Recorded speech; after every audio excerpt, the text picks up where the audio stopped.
And so I felt like I needed to do something with much more purpose that would leave the world in a better place for my kids and for their kids. And it had to be something that I would gain a lot of satisfaction from. So that's where I started to look at the environment and decided that I would, for the rest of my career, work on solutions to climate change. Welcome to 20-Minute Leaders. Just sit back, relax, and learn from the leaders of today. It's a journey. Each one is different, unique, inspiring. Let's get started. This episode is powered by J Ventures, a community-driven VC fund in Silicon Valley, in partnership with Leumi Tech, sponsored by Hippo Insurance, Upwest Labs, Turing, Hillel at Stanford, Leap, and in media partnership with C-Tech. Technology really has the potential to make a positive impact around the world in a lot of areas. It even has the potential to fix a lot of what we've been breaking over the years. Today, I have the honor of sitting with Amy Francetic, the founder and managing general partner of Buoyant Ventures, a new venture fund in Chicago that aims to invest in digital climate solutions.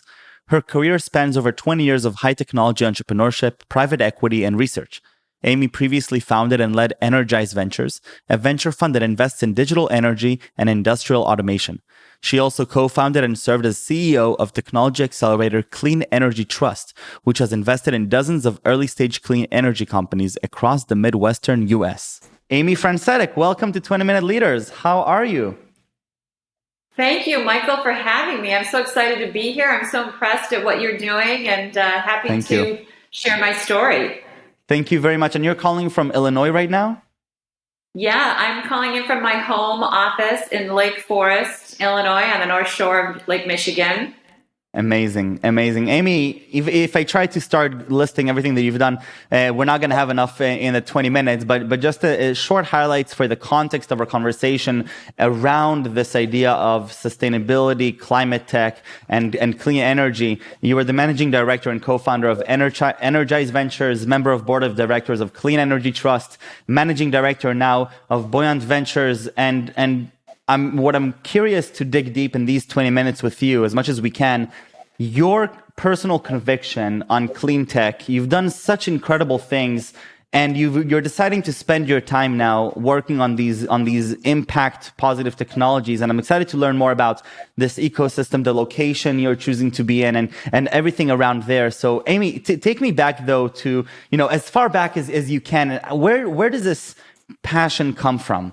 Sure. Well, I am a huge outdoor and nature enthusiast. So nature and the outdoors is my religion, and have used it my whole life as just honestly a means of coping and therapy for myself as well. I'm a runner. I ran at Stanford on the track team. I have always lived in places where I had really good access to the outdoors. Like all of our family vacations have been places that have a big outdoor component to it, and the really kind of turning point and why I turned my attention in my career, because earlier in my career I was working in the high-tech industry and had been an entrepreneur and started and sold a business, and it was in the consumer sort of technology space, but I really turned my focus to the environment and climate change after I had two major things happen in my life. One was my husband and I were trying to start a family, and I discovered as we were trying to get started having kids that I actually had cancer. So I had to deal with cancer relatively early in my life as an adult, but at a rather young age. And in a lot of my recovery was around the outdoors, like just kind of being outside, and again, like that was super healing for me. And then soon after I dealt with that and was in remission, we got pregnant right away. So I had two girls, two wonderful teenage daughters, one who's graduating high school and going to Northwestern. I mentioned studying sort of computer science and music there, and then another one who's 16 in high school. And so I had a few years in my career where I wasn't working full time because of dealing with the cancer and then starting a family. And so when I decided to go back into the workforce, which I knew I wanted to do, I really thought hard about what did I want to do? What did I want my purpose to be? Because I felt like I had this gift of more time on this earth. I had this deep connection to the environment and the outside, and it had been super healing for me. And now I have these kids, and so I felt like I needed to do something with much more purpose that would leave the world in a better place for my kids and for their kids. And it had to be something that I would gain a lot of satisfaction from. So that's where I started to look at the environment and decided that I would, for the rest of my career, work on solutions to climate change so that I could try to make a small dent, with the remaining time that I had here, on solutions that could be, scaled up to sort of really help slow down climate change, address it, help us adapt better to this changing climate. And incredible. The most inspiration I get from this show is hearing those convictions. Things like I understood for the rest of my career, I want to be dealing with this. I think it's such a gift that I wish for myself at some point to have that strong understanding that this is what I want to be doing, because this is what provides me satisfaction and positive impact. Now you're choosing to be in venture capital. An entrepreneur at heart is an entrepreneur forever. So why the decision to make that impact? Because you could have done it while starting startup after startup, but why choose to do it on the venture capital side? Sure, definitely. Very practical reasons. So yeah, I had been an entrepreneur earlier in my life, built and sold a company, took a lot out of me to do that, loved it, was a great experience. But I then started this technology accelerator, Clean Energy Trust, to fund a lot of companies. And I saw the value of working with a broad set of businesses, especially for a problem as complicated as climate change, where there is no silver bullet. There's no single solution. It's really going to take deployment and scale up of the technologies that we have today. It's going to take the invention of new technologies. It's going to require policy and regulation to make sure that those technologies have a fair shot at competing in the market. It's going to take alignment of our political leadership to really, meet this challenge. And so it's so complicated, and that there's, I think, a better fight to bring, a better weapon to bring as a portfolio to this fight, because you're going to need all those different kinds of solutions. And so that was sort of number one. And number two, I really liked, what the joy that I got out of when you start an organization, whether it is a company or a technology accelerator or a venture fund. Those are all very entrepreneurial endeavors. And so raising money of any kind is basically sales, right? So you have to know how to sell, have to know how to raise money and raise capital. So I consider Buoyant Ventures now to be my fourth startup, and hopefully my last, and hopefully the thing I'm doing, from now until I'm done working. But I think there's a lot of entrepreneurship in, even if you're not like the CEO of a startup company, there's a lot of entrepreneurship across the board in all different facets of my career, but also the ways people can impact, beyond sort of like running a business. So we hear a lot about AI, cyber, B2B, B2C, a lot of consumer products. We're seeing a lot of trends emerging or, just increasing and augmenting over these last years. Clean tech is still not the main headline. And when I meet the average entrepreneur, usually it's not going to be about clean tech, sustainability, clean energy. What's happening in the ecosystem today? I am seeing more, but paint me a picture of the ecosystem. What's happening? What's maybe not happening? Sure. Well, I've been in this space for about 15, 16 years. I actually count my first experience working on a clean energy technology when I worked at Stanford Research Institute, and I was working on a fuel cell technology in 2005. It was like my first real exposure to clean technology. And then, I've been in the space since then. And it has never been a better time to be a climate tech or clean energy entrepreneur. It just hasn't. Like, we've had so many opportunities for growth over the past, decade and a half. And I can easily say now is the best time because of the amount of support globally for these issues, the amount of countries that are making commitments to reduce carbon, to adhere to the Paris Climate Accords, to try to mobilize their country in reducing their contributions to climate change. That's happening around the world. That wasn't the case 10 years ago. The amount of capital that's flowing into the space is more than there's ever been, especially at the later stages. So the companies that have gotten a little bit of one of the reasons we started Clean Energy Trust was there was very little early stage capital for these hard science, complicated scientific businesses that take a lot of capital to develop. They take a long time to develop. If you're working on a battery chemistry or you're working on a solar cell, those are technologies that take hundreds of millions of dollars to develop in decades, right? So there was very little early stage venture capital to support those kinds of businesses, which is why we created back in 2009 and 2010 Clean Energy Trust, and a number of other technology accelerators got started in sort of the years after that. But now what we have that we didn't have before, too, one of the reasons this is such a good time, is the public markets are really valuing and rewarding this because of the global sort of commitment and because of some regulations that are causing investors to really assess the climate impact of their investments and to expose the risk, the climate risk in their investment portfolios, whether that's in real estate that's at risk from weather events, storm surges, droughts, fires, like you guys are experiencing in California, these terrible wildfire seasons have been so devastating. So, where it's different everywhere you are in the world, there's different kinds of weather impacts. So it might be a real estate portfolio, it might be a pure stock portfolio. And so a lot of folks that are trying to use climate data to analyze, and screen out investments from stock portfolios and sort of lean into ones that are better equipped to deliver growth and alpha outcomes in a time frame that is from now, say the next 10 years, when we know people are like, even if it took President Trump and like the last administration to do everything they could to prevent us from really kind of understanding this or committing to it, the rest of the world has come to this conclusion. The business community has come to this conclusion. The investment community has come to these conclusions. And so now there's a lot of interest and appetite in understanding this, and the public markets are starting to reward this as well. So what that's creating for even these startup companies is much more capital in the later stages.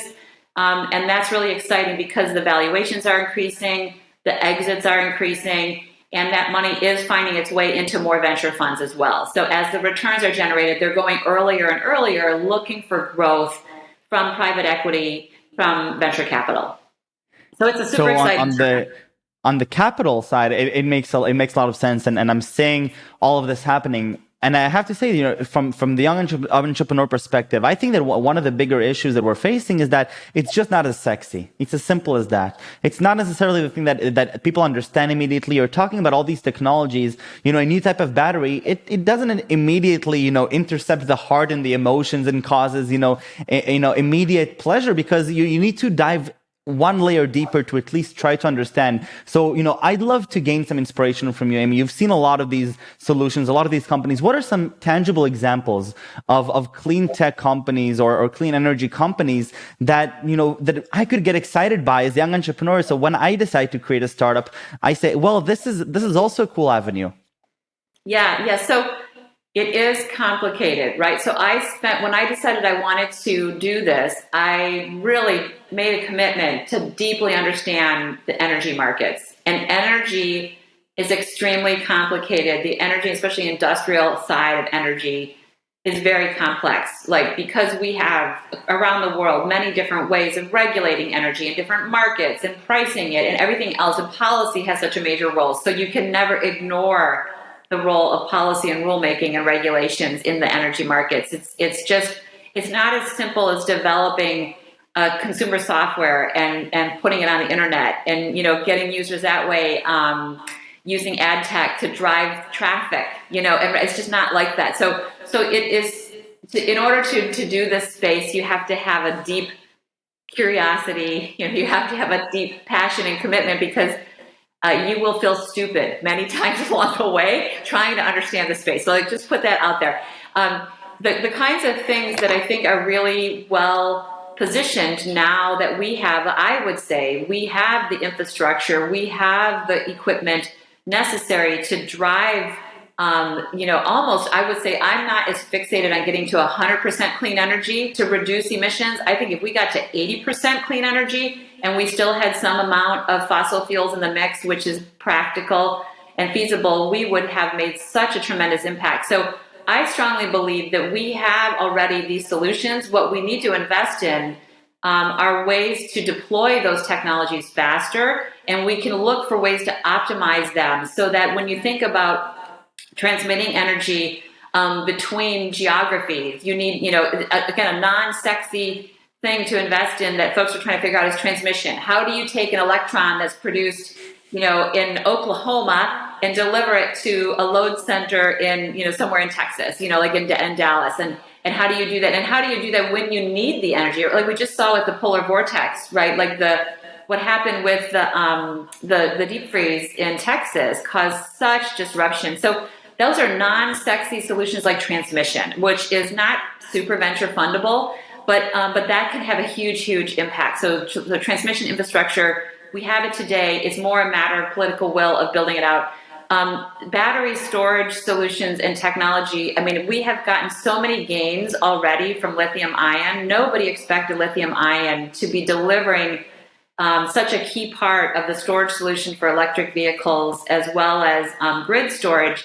And all the innovation that we've had just keeps making it cheaper and better, and just cost reducing. So there are new form factors, new solid state batteries, new cheap, non-rare earth material batteries. I'm sorry if this is getting too geeky for your audience, but there's a lot of innovation now because we've kind of like squeezed as much as we can out of lithium ion. So now we need to look at the next types of technologies, but that is going to be super valuable when it comes to electrified transportation. Like without a doubt, like countries around the world are saying, okay, we're phasing out internal combustion engine vehicles. So there's going to be a huge need for high performance, long duration batteries for these vehicles. And at some point, lithium ion is going to reach its limit. And so there's going to be need for invention there.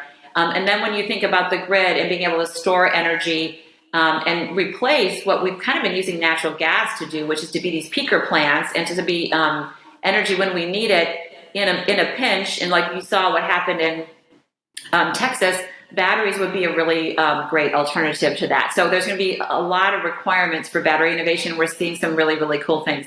It's not what I'm investing in. I'm investing in more of your background and your space, which is software that can optimize the performance of this equipment and squeeze a little better performance out of these solutions, or can use data to drive decisions around how you deploy, site, and operate this equipment. Right. And maybe also how you analyze and measure risk. So I also saw in your background that you're working with Hippo. So one of our first investments right now for Buoyant is actually in a weather risk insurance company. We haven't closed it yet, so I won't name it. But the opportunity to use data around weather to drive some kind of financial instrument that can address risk, so that when you have this exposure to an extreme weather event, you can actually have some insurance protection that could be super valuable for folks that are most exposed, like some of the overlooked communities that have the most financial exposure to these kinds of weather events. They don't have the savings and the means to sort of respond to it. So if you could have a insurance solution that would pay out in these settings, that would be very beneficial. So again, like you have batteries, you have transmission, the nuts and bolts of this, but then you also have a lot of innovation around using data to drive better decisions and to drive solutions that we can use for climate change.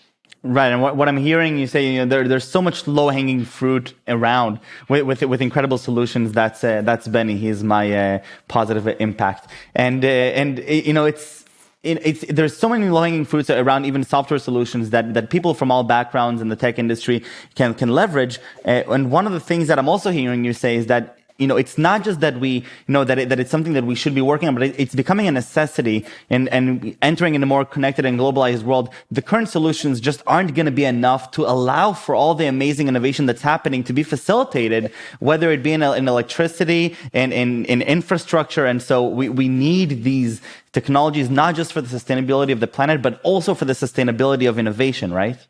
Yeah, for sure. And I think, what individuals can do, and we're starting to see a lot of folks that are looking at offsets, as a means of as companies make these pledges to decarbonize, as countries make these pledges, The really key thing is to look at removing carbon from your energy sources, from your supply chain, from your operations of your business.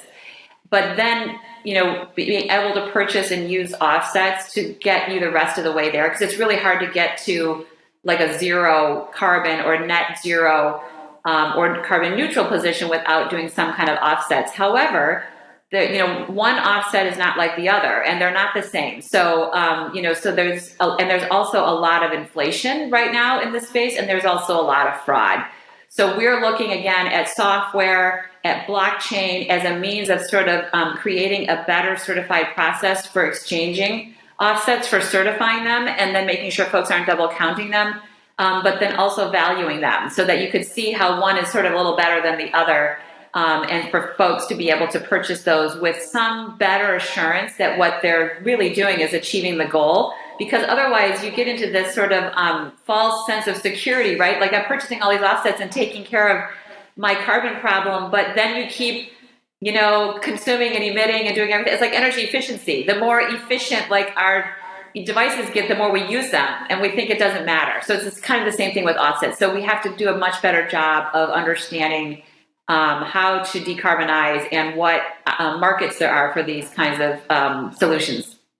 Amy, thank you so much for these 20 minutes. It was so enjoyable and very inspirational. And I know how busy you are, so thank you for joining me.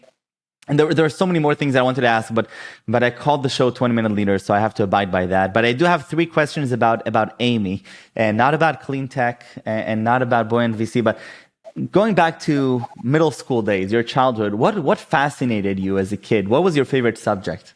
Science, without a doubt. I just love science. I love the discovery process. I love the labs. I mean, I couldn't get enough of it. It was just exciting to me. And I'm honestly I'm a science junkie, but I didn't pursue science in college. I went the business route, and so I think I look back along the way, I'm like, why did I do that? I don't know, like how I kind of like strayed away from it, but that's why I love what I do, because I get to satisfy that curiosity. Amazing. Personally. And some inspiration along your journey, personally, professionally, a type of role model for you? Well, I just have, women in this space who have, raised their own funds like I'm doing now, and who are, have been pioneers in the field. There are some really great women and whose stories are starting to be told. And, whether it's kind of the original gangsters of the venture community in your area, like Tricia Gao and some of the other folks. I mean, I really love Nancy Fund in my space. I think she's really terrific. But then I think other people, like I cannot get over the fact, being that I'm in Chicago and every once in a while he turns up on television, like Barack Obama is like incredible story and person and leader, and so lucky that he's still young and active and engaged and doing things. And sometimes I just stop and go, man, that guy, like, and his wife and what they did to overcome, all the odds to be the first, African-American president in the United States. That kind of pioneering spirit and conviction and personal integrity is very inspiring to me. I love it. And what are 3 words that you would use to describe yourself? Curious, endlessly curious, super, enthusiastic. Like I love to fall in love with technologies and solutions and innovation. And I think grateful. I'm just so grateful. I feel like that's a really key thing, is to be very grateful for. I feel very fortunate that I have everything that I have in my life and my family and my daughters and my husband and friends and, colleagues and people that have believed in me and my career to help me do what I've done. Could never have gotten things, accomplished what I have without a lot of support along the way. So I think I just always want to be very, very grateful for that. Amy, thank you so much. This was Michael, wonderful. You're so great at this. Thank you for having me. I really appreciate it.